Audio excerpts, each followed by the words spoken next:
Today we are at Tagalag Fishing Village, which is located north of MetroManila in Valenzuela City.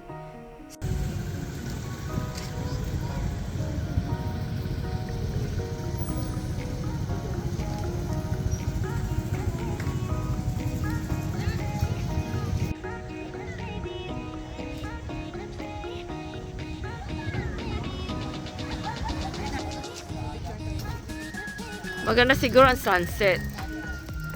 Kasi the sunset over there. Huh? Oh, over there.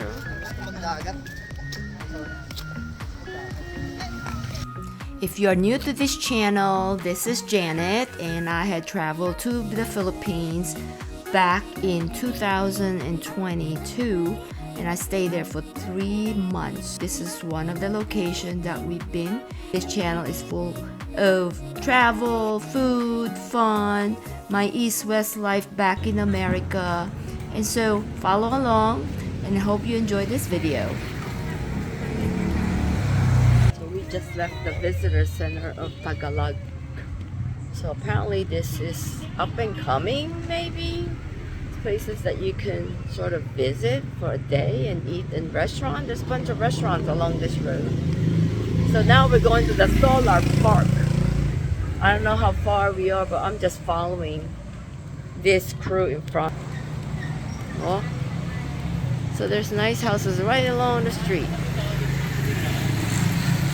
Very narrow road, which is very typical here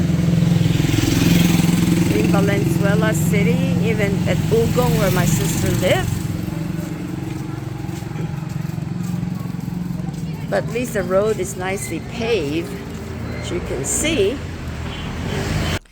they have a lot of different little restaurants along the river, and also they have a 1,300-meter fence boardwalk that's adorned with little fish statue and some little huts right here like you see.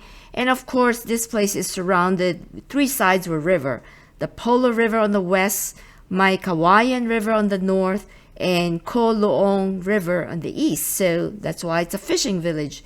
And a lot of these parts of this river are owned by different fishermen that they raise different fish. And along this river you can see some water hyacinth also. So I'm not sure if they use that to feed the fish or not. But anyhow, the fish they raise here are tilapia, bangos, which is also called milkfish, and it is our national fish in the Philippines, and also some catfish. You can see also some little statue here like the crab, you know, adorn some of the posts here, and here you got the catfish. It's really pretty town and very clean. People are friendly, and like I said, there's a lot of street food along the way.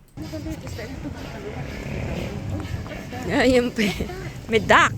Ano kung what's duck? Duck. Duckling. Oo nga. Ayun o. Baby lang. Maliit lang. O, ayun o. Ano ka? Ano ay aliit daw? Ano yan? Palakihin ko. O. Ang liit.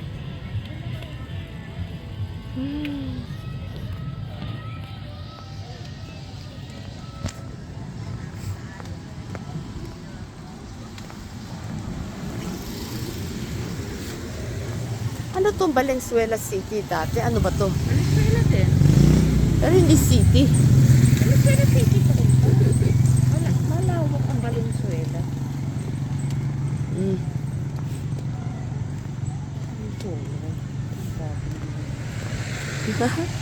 Yan yung exercise mo before kumain. Hindi ako si Anis ka. Hindi ko nila mamaya. Huwag na ako pababalatan ng alimasag. Eh, huwag kayo mag-order ng alimasag. Para hindi ka. Kaya nga, yan ang sunset, oh. It's a little cloudy, pero maganda siguro ang sunset dito. Medyo, hindi, mamaya, pababa na nga, eh, nagsa-sunset na eh. Bola, it's too cloudy. Kaya konti lang makita mong space, oh. Puro ulap. See? Pero maganda siguro ang sunset, eh. Diyan. Ano na, ano sinasabi ko na anak ko sa tumigil. Ano na? Ano na? Ano na, mami?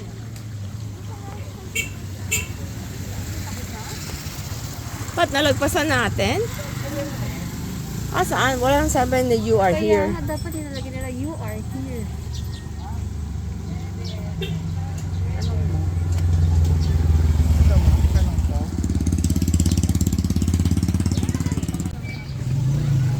Ewan ko ano pinapakain niya sa isda. Ayan, oh. Ano yung pagkain niya?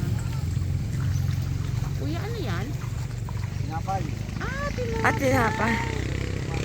Ano yan, lumang tinapay? Pinibili nyo? Anong mga meron isda doon? dyan? Tilapia? Ah, bangus. Bangos?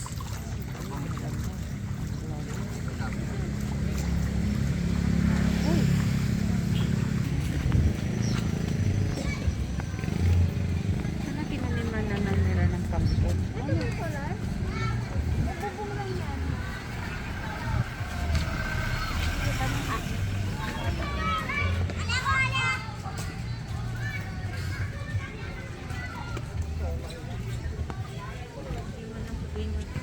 Dollar.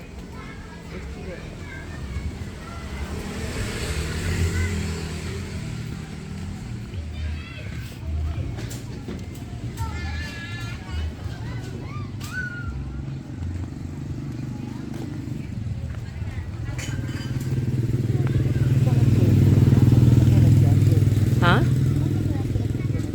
Kainan lang yan eh. Yun yung bahay. Yan ano lang eh, parang dining table.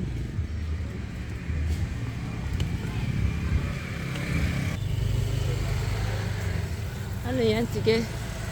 Kainan. Lugawan ni Bunso. Ah. Kaya de boy. Maraming bumibili. Street food lang. Oh, street food.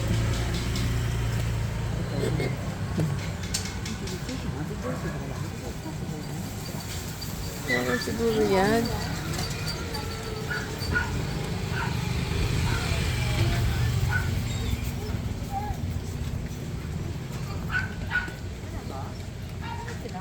Anon?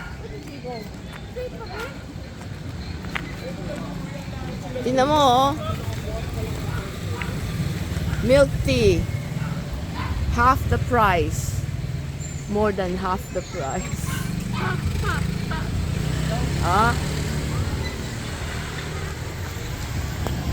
So that just proves to you can buy something at a lesser price, less pricey in a less, what do you say, in a neighborhood like this. I think this is an up and coming neighborhood.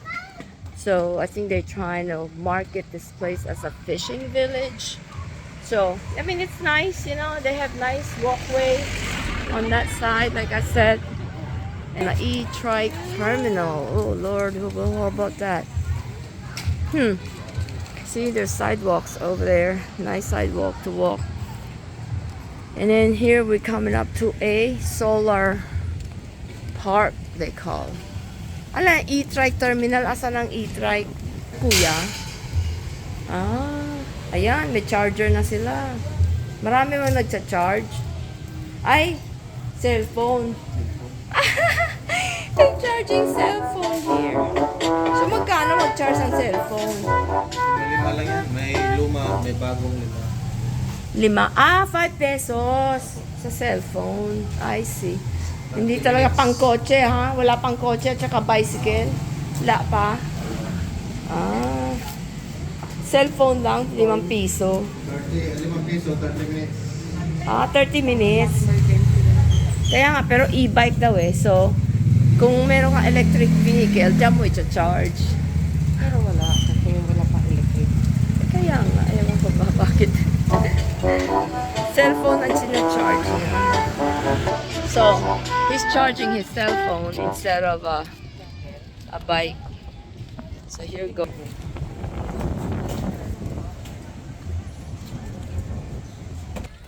This place is massive.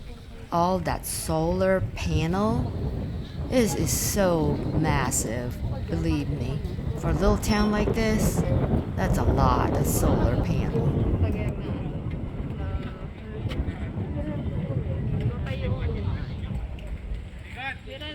Oh, what he said is this is private, okay? And they produce solar energy and Meralco buys it. So, binibenta nila sa Meralco yan. That's what he's saying. So, I'm hoping whatever he's saying is true.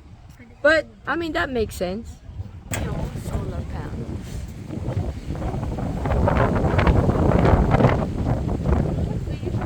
Look at the wind vane. You see the wind vane on the top?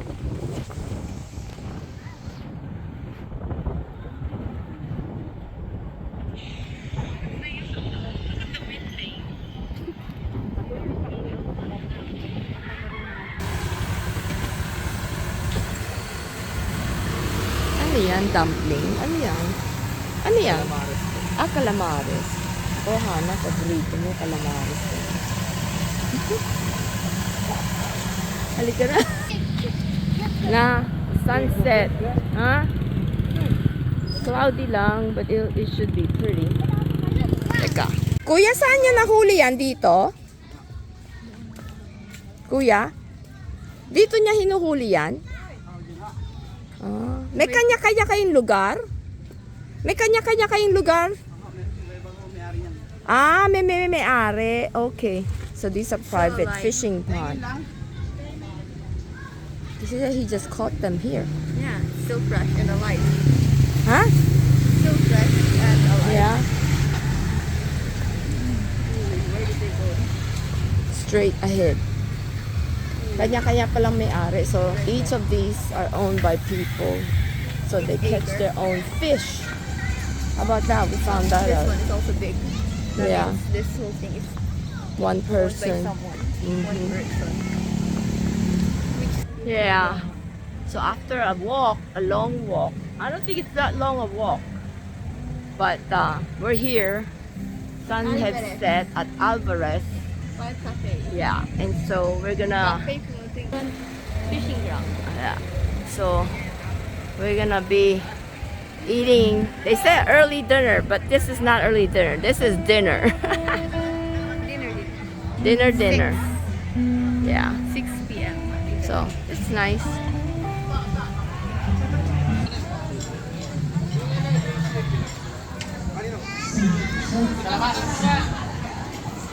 It's open dining here. Open air dining.